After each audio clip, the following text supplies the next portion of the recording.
Nagsalita si Presidente, Sinobla. Sobla! Si Kibuloy dito, mga kotsero. Bakit? Ito kasi sinabi ni PBBM dyan. Pakita ko sa'yo. Kibuloy surrender term is wagtail wagging the dog. Si Marcos. Nakakita na ba kayo ng ng aso na ang kumakawag yung aso mismo, hindi yung buntot? Baliktad. Ganun daw ang ginagawa ni Kibuloy. Para daw siyang aso na ang kumakawag ay yung buong katawan, hindi yung buntot. Panoorin natin to. Tail wagging the dog. Yan ang sagot ng Pangulo sa kondisyong ininigi sa kanya ni Pastor Kibuloy para sumuko. Sabihin, tila pinapasunod daw ni Kibuloy ang gobyerno sa kanyang gusto. Gate ng Justice Department, hindi maaring magpataw ng kondisyon ng pastor. Hey. Sabi naman ng PNP, maaring arestuhin kahit ng sibilyan si Kibuloy. Uy. At nakatutok. Mga sibilyan! Baka nakakalimutan nyo, merong 110 million pesos reward para kay Kibuloy. Baka gusto na siyang arestuhin on behalf of FBI.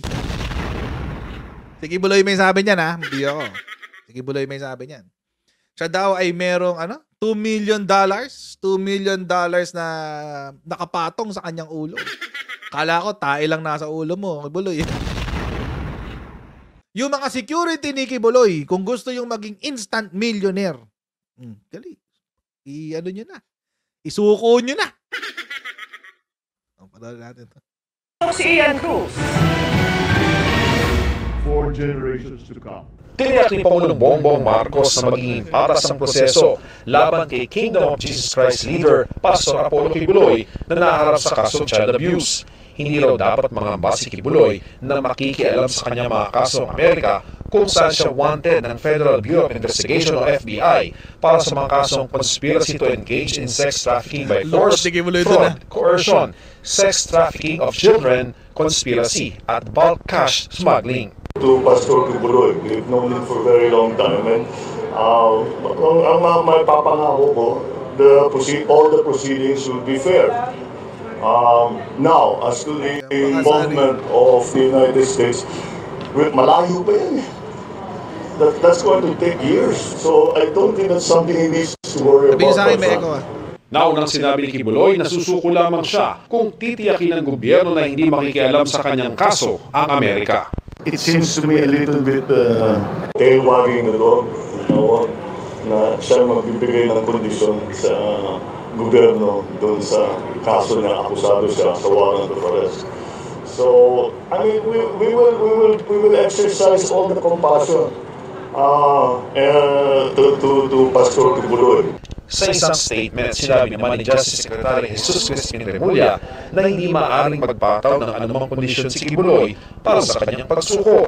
Ang dapat daw na sinusunod ay ang nakasaad sa batas na umiiral para sa lahat. Sa halip, hindi kahit ni Remulla si Kibuloy na harapin na lang ang mga inihaing kaso laban sa kanya.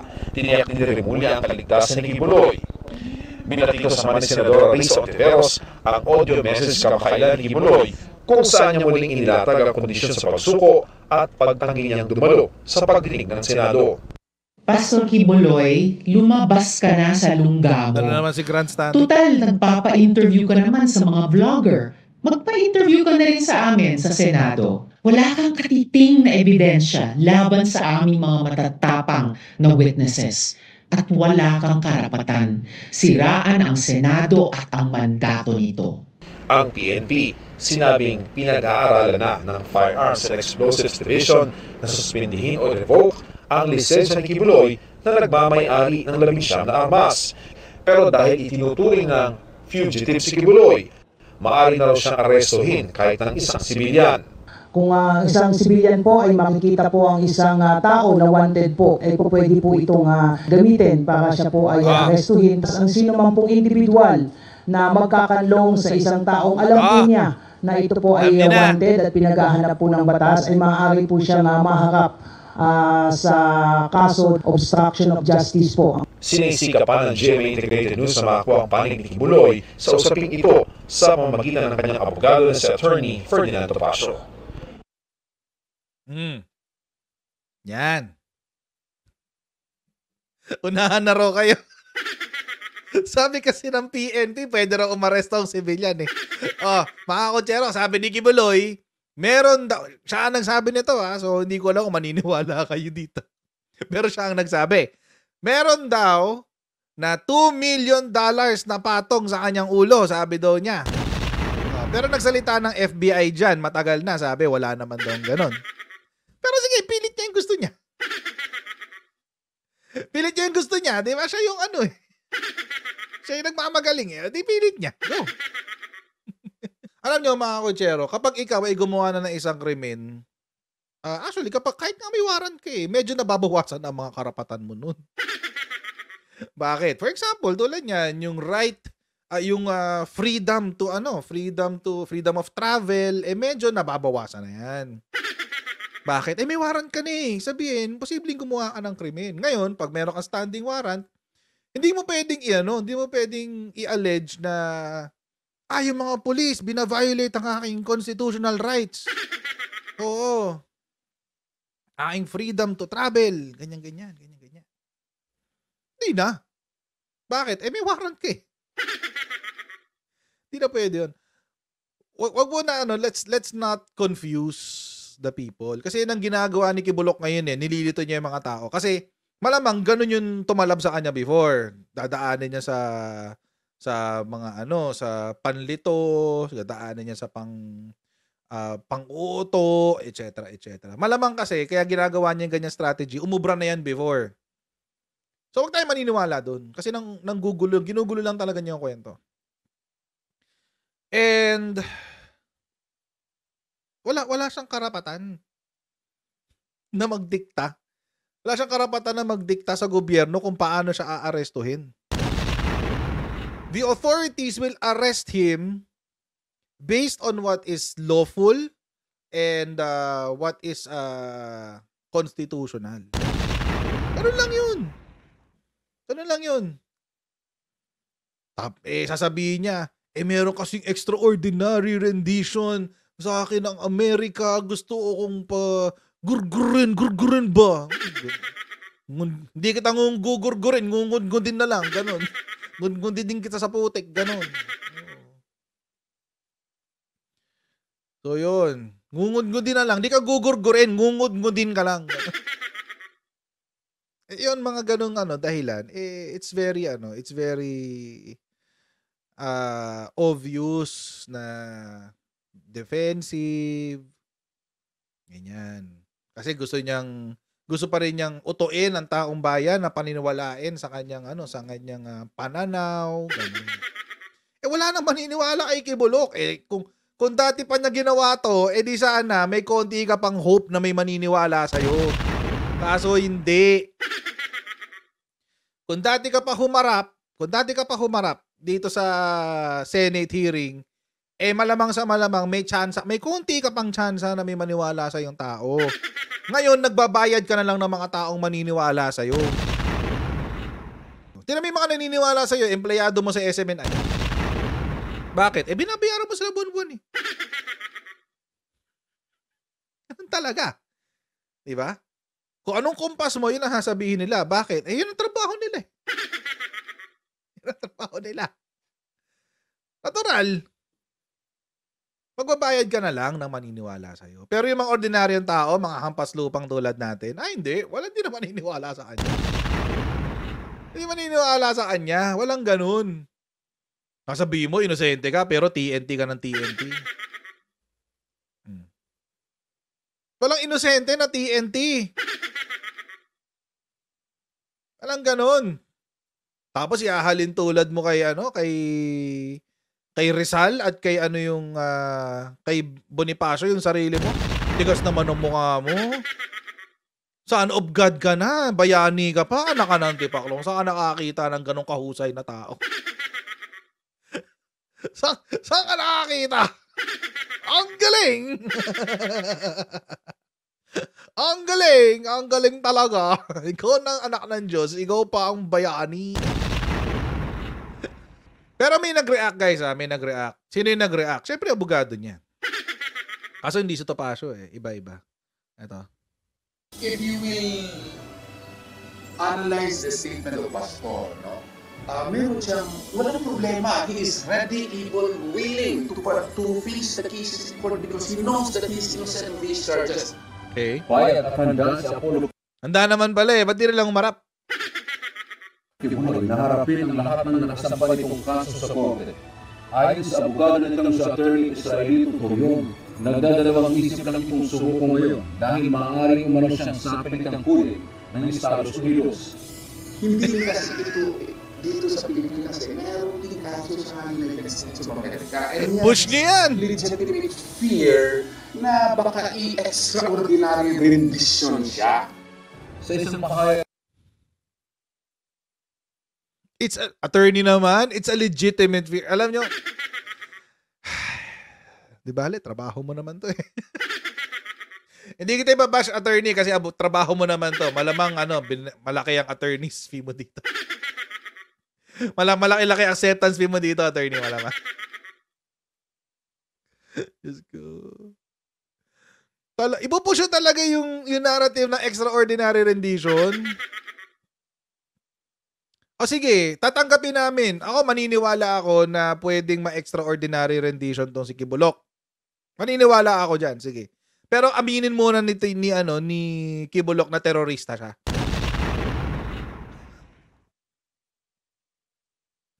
Aminin muna niyang terorista siya, number 1. Number 2, ipakita muna niya yung ebidensya na siya ay national security threat ng Amerika.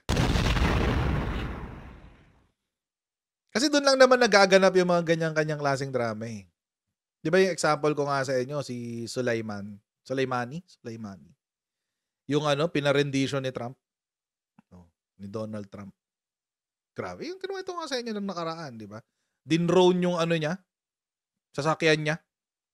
Yun. Yun ang rendition. Bakit? Terorista sa Iran eh.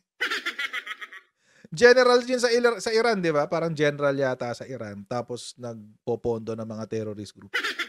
Yun. Dahil sa iyo, Kibulok, nasira ang imahe ng Palmolive. Dapat kasuhan ka rin ng Palmolive eh.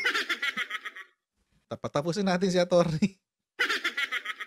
Bitong Sabado, sinabi ni Kibuloy na maaaring umanong ipapatay siya. Dalawang bansa ang nagkasabwat. Bansang puti at bansang Pilipino ang nagsagwatan para kung damputin at ang ending ay extraordinary rendition, which may be kidnapping Parang kanta eh. and which may be assassination. At ako ay very inclined ako na assassination talaga ang mangyayari.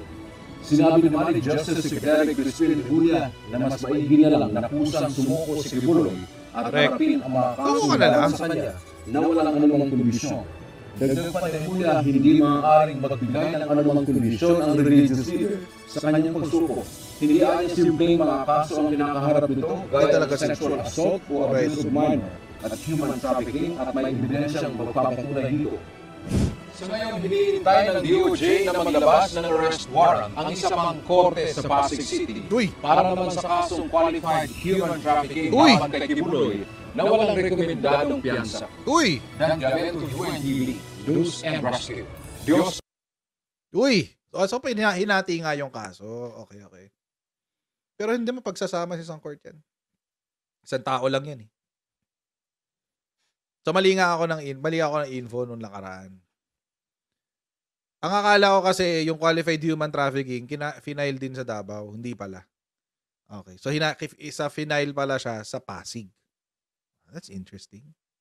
Pero ang pagkasama yan, magpe-petition lang si kliyente, si plaintiff. Magpa-file lang siya ng petition para i-move yung court yung jurisdiction from Davao Court to Pasig. Pwede 'yun. Nangyayari na 'yan, madalas na nangyayari 'yan. Pero syempre kapag lupa, ibang ibang usapan. Pag yung kasuhan nyo tungkol sa lupa, hindi pwede. Kung nasaan nakatayo, basta any real properties, bahay at lupa, kung saan nakatayo yung bahay at lupa, doon kayo mag-uusap. Yan, doon kayo sa korte na yun. Civil court. Anyway, so yun. So gusto talaga na ibenta yung narrative, no? Yung narrative ng tawag dito, yung narrative ng extraordinary rendition. No. It's not consolidating the case. Yung consolidating the case, Edel Toto, yung ano yan, yung kapag pare-pareho ng suit. Kasi bawal kasi yung multiplicity of suits eh. Same case sa Davao, same case din sa Pasig, bawal yon, di pwede. Pero kung magkakaiba, pwede mong hatiin. Pag kinonsolidate mo, dapat pare-pareho ng suit. So, kung rape sa Davao, rape din sa Pasig, pwede mo i-consolidate sa isa. Yun. Tapos, iba-iba ng complainant. Hindi siya pwedeng, magdikta. Ayan, no? Sabi ni Remulla, April 8, 2024, Remulla to Kibuloy, face serious, morally abhorrent charges unconditionally. Sabi, meron pa nga. Morally abhorrent.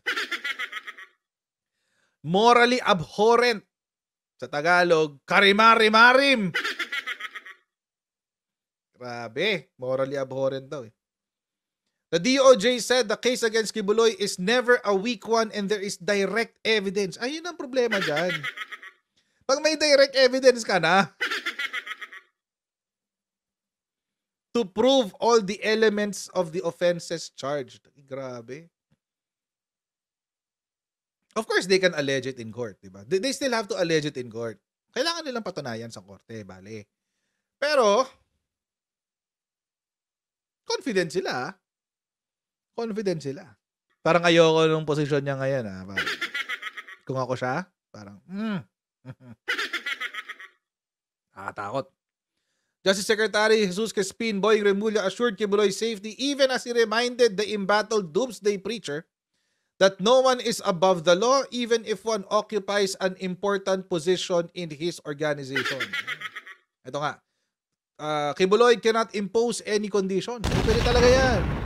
He must surrender not according to his terms but according to the terms of the law. Bakit? Hindi naman to hostage situation eh. Hino-hostage ka ba?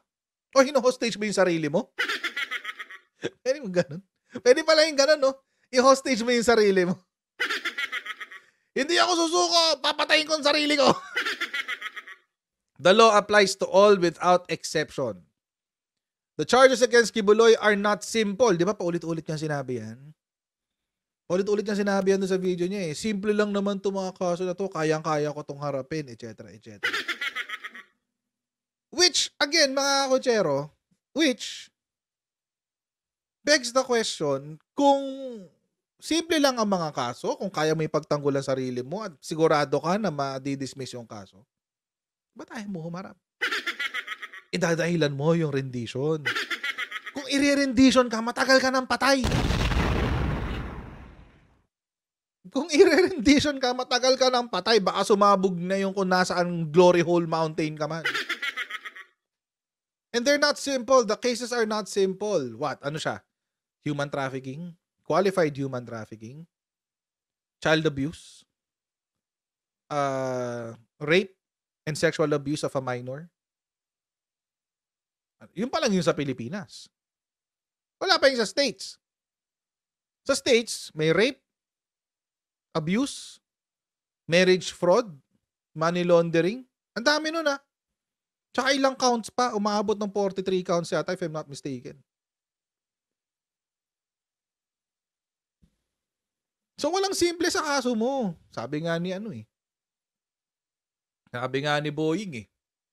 They involve serious and morally abhorrent offenses such as sexual assault of a minor and human trafficking. Karimar-rimarim daw ang krimen mo. Hindi ka talaga dapat tawaging pastor. Peking pastor. You're nothing but a common criminal. Lalo na pag napatunayan totoo to sa korte. You're nothing but a second-rate, trying hard criminal. Argue your charges before the court where you remain the accused. Tell the naked truth. Ay, Sek Boying, huwag kayo magsasabi ng naked. Baka ako nung pumasok sa isip niyan. Baka ang gawin niya maghubad dyan sa korte. Uy, naked daw, naked. Tell the naked truth. That way you can redeem yourself. Kasi nga, naghihintay pa sila ng isa pang warrant galing sa Pasig RTC for qualified human trafficking. Yun. Well, tingnan natin kung magiging non-bailable yung qualified human trafficking niya. Kasi pag mahina ebidensya, minsan si judge nagbibigay. It's under the discretion of the judge. So, tingnan natin, abangan natin. Pero by law, dapat wala. By law. Pero, alam niyo naman, minsan, tulad nung kay Bong Navarro, yun, dapat walang bail yun eh. Kaso, mahina yung kaso eh. So, napagbigyan ng bail. Hanggang sa eventually, na-dismiss na.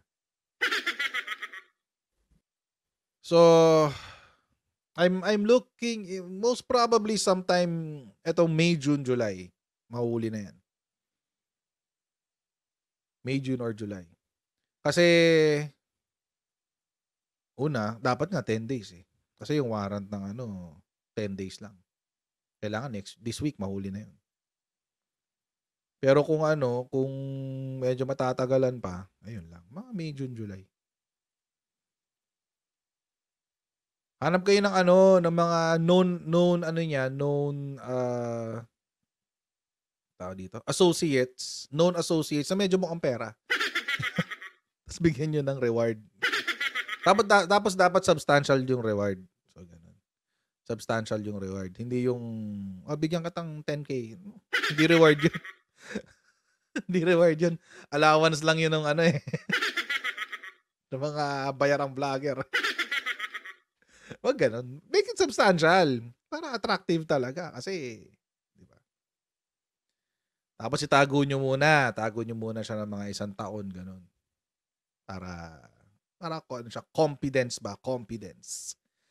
Ayan. But anyway, sumuko ka na kasi, Gibbs. Wala ka naman dahilan para hindi sumuko eh. So mga Coachero, maraming po salamat sa inyong patuloy pag-support sa ating channel. Huwag niyo pong kalimutan mag-like, share, and subscribe sa ating Coach Art YouTube channel at sa ating Facebook page. Paki-follow tayo dyan. And I'll see all of you tomorrow sa ating next Coach Art Live. Bye everyone. See you tomorrow. Bye.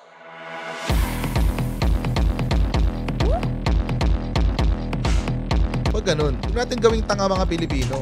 Mas maganda kasi nasa lugar ka ng tama kaysa yung pinipilit mo yung pagkakamali.